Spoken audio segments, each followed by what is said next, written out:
The time now is 7:45. The time check was brought to you by Seiko.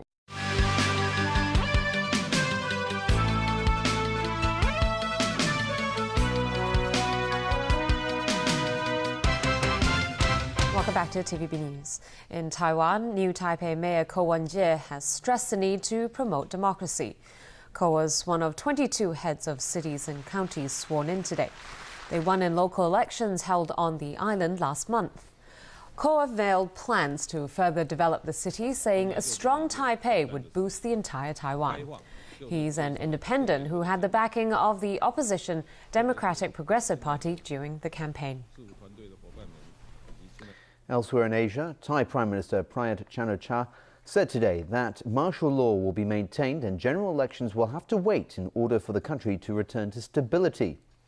The former army general who seized power in a coup in May made the remarks in a year-end speech to government officials. Thailand is still under martial law following the coup, which the army said was needed to bring stability to the country after a decade of factional rivalry. And the military government announced last month that general elections planned for late 2015 would be delayed until 2016. In his speech today, Prayut also called China a good example of economic development.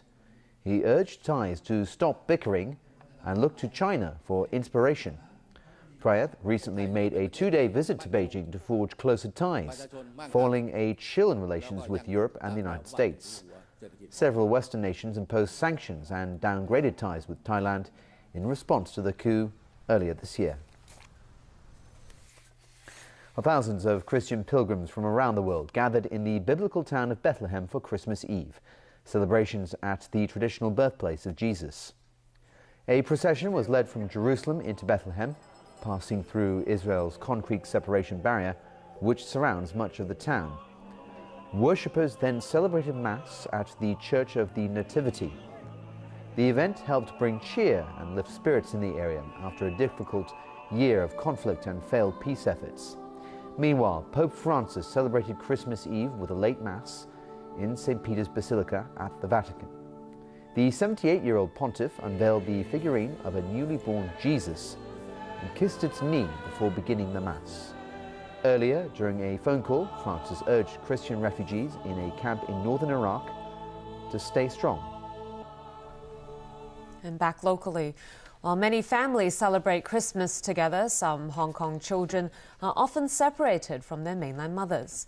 Today, the Society for Community Organisation, or SOCO, rallied outside Government House, urging the Chief Executive to help reunite families separated across the border. Wen Feng reports.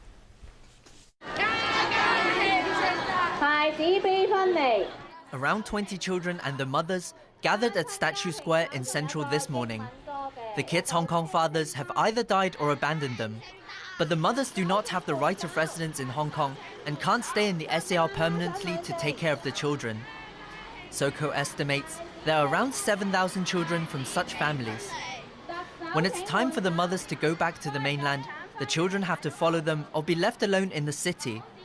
Our petition today is to request the Chief Executive to concern the family reunion right of the children in Hong Kong, to allow their mother to come to Hong Kong to take care of them.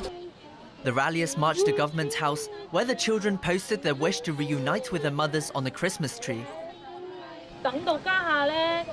This woman says the constant travel has been detrimental to a child's studies and psychological well-being. This boy says his Christmas wish is for his mother to be allowed to stay and work in Hong Kong. The ralliers handed over a petition urging the chief executive to ask mainland authorities to issue one-way permits to the mothers. In addition, SOCO hopes the Hong Kong government will exercise its discretionary power and grant residency to the mainland mothers. Owen Fung, TVB News. ATV has still not paid its 700 or so employees their November salaries.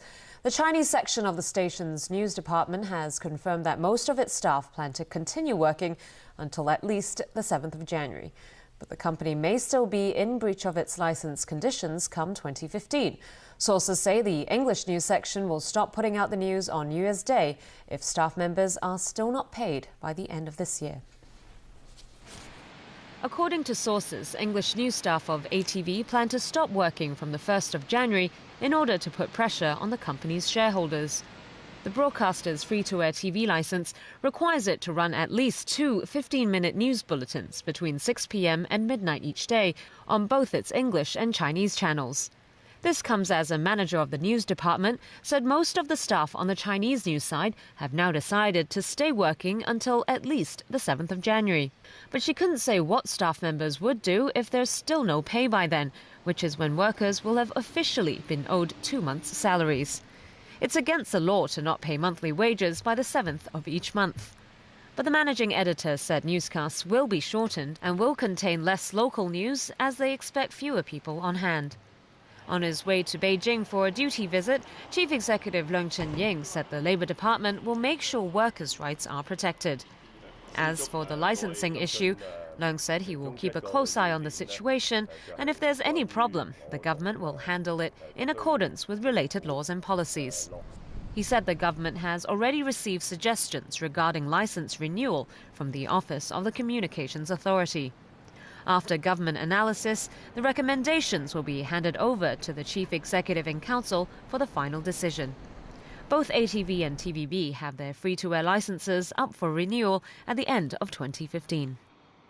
All right, Tony, over to you for sports. Yeah, some Christmas fun to talk about, but also some serious stuff too. Cleveland star LeBron James returns to his old stomping ground in Miami later tonight with the Cavs ready to take on the Heat. Miami star Dwayne Wade, who's friends with James, says his former teammate will be welcome back and expected a good game ahead. Obviously, it's going to be an exciting game for our fans. It's going to be an exciting game from the standpoint of being Christmas, and this is our first time playing each other. But that whole, weirdness, awkwardness that it could be, that's out the window. Former Italy and Chelsea star Gianfranco Zola will be the new coach of Serie A side Cagliari. He replaces Zdeněk Zeman, who was sacked this week after 2 wins in 60 matches left them in the relegation zone. The 67-year-old Zeman, a Czech, took charge of Cagliari in July, but the Sardinians have not won a home league game in this campaign, and they're currently 18th in Italy's first division, with only Cesena and Parma below them.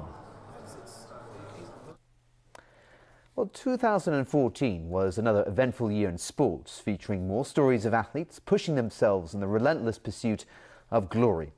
But away from the Grand Slams, the World Cups and the Grand Prix, others took a more light-hearted approach to their sporting endeavours. Take a look.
Well, fun year for those guys. Sure was. That's the news for tonight. Thanks for watching. Good night and have a very good Christmas.